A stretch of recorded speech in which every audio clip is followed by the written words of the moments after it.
ಹುಬ್ಬಳ್ಳಿಯ ಜಿಮ್ ಒಂದರಲ್ಲಿ ನಡೆಯುತ್ತಿದ್ದ ಭಯಾನಕ ಕೃತ್ಯವೊಂದು ಇಡೀ ರಾಜ್ಯವನ್ನೇ ಬೆಚ್ಚಿ ಬೀಳಿಸಿದೆ.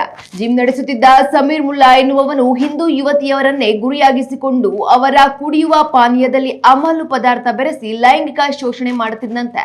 ಇಷ್ಟೇ ಅಲ್ಲದೆ ಆ ಯುವತಿಯರ ಅರೆನಗ್ನ ಫೋಟೋ ಮತ್ತು ವಿಡಿಯೋವನ್ನ ತೆಗೆದು ಬ್ಲಾಕ್ ಮೇಲ್ ಮಾಡುತ್ತಾ ಮತಾಂತರಕ್ಕೆ ಒತ್ತಾಯಿಸುತ್ತಿದ್ದ ಆರೋಪ ಕೇಳಿ ಬಂದಿದೆ. ಇದಕ್ಕೆ ಅವನ ಸಹೋದರಿ ತೈಸಿಮ್ ಕೂಡ ಸಾಥ್ ನೀಡುತ್ತಿದ್ದಳಂತೆ. ಈ ವಿಷಯ ತಿಳಿಯುತ್ತಿದ್ದಂತೆ ಮಾನ್ವಿಯಲ್ಲಿ ಹಿಂದೂ ಜನಜಾಗೃತಿ ಸಮಿತಿಯವರು ರೊಚ್ಚಿಗೆದ್ದಿದ್ದಾರೆ. ತಹಶೀಲ್ದಾರ್ ಮೂಲಕ ಸರ್ಕಾರಕ್ಕೆ ಮನವಿ ಸಲ್ಲಿಸಿರುವ ಇವರು ಇಂತಹ ಲವ್ ಜಿಹಾದ್ ಜಾಲವನ್ನ ಸದೆ ಬಡಿಯಲು ತಪ್ಪಿತಸ್ಥರ ವಿರುದ್ಧ ಕಠಿಣ ಕ್ರಮ ಕೈಗೊಳ್ಳಬೇಕು ಎಂದು ಆಗ್ರಹಿಸಿದ್ದಾರೆ.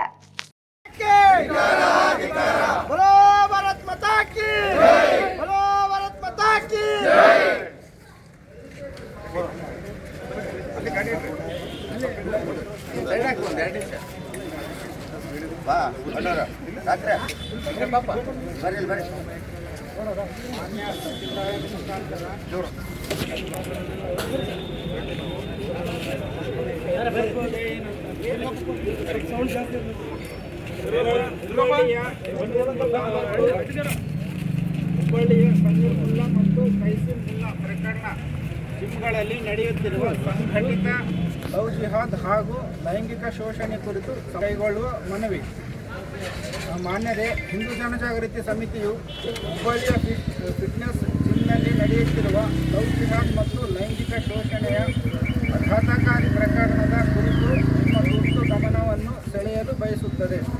ಈ ಪ್ರಕರಣದಲ್ಲಿ ಸಮೀರ್ ಮುಲ್ಲಾ ಮತ್ತು ಅವನ ಸಹೋದರಿ ತೈಸಿಮ್ ಮುಲ್ಲಾ ಪ್ರಮುಖ ಅಪರಾಧಿಗಳಾಗಿದ್ದಾರೆ. ಜಿಮ್ ನಡೆಯುತ್ತಿರುವ ಸಮೀರ್ ಮುಲ್ಲಾ ಎಂಬ ಮುಸ್ಲಿಂ ಯುವಕನು ಹಿಂದೂ ಯುವತಿಯರೊಂದಿಗೆ ಸ್ನೇಹ ಬೆಳೆಸಿ ಅವರಿಗೆ ಮದ್ಯಪಾನ ಅಥವಾ ಪಾನೀಯಗಳಲ್ಲಿ ಮದ್ದು ಬೆರೆಸಿ ಅತ್ಯಾಚಾರ ನಡೆಸಿ ಅವರ ನಗ್ನ ಫೋಟೋಗಳು ಅಥವಾ ವಿಡಿಯೋಗಳನ್ನು ತೆಗೆದು ಬ್ಲ್ಯಾಕ್ ಮೇಲ್ ಮಾಡುತ್ತಾ ಇಸ್ಲಾಂ ಮತಾಂತರಕ್ಕೆ ಒತ್ತಾಯ ಮಾಡುತ್ತಿದ್ದಾನೆ.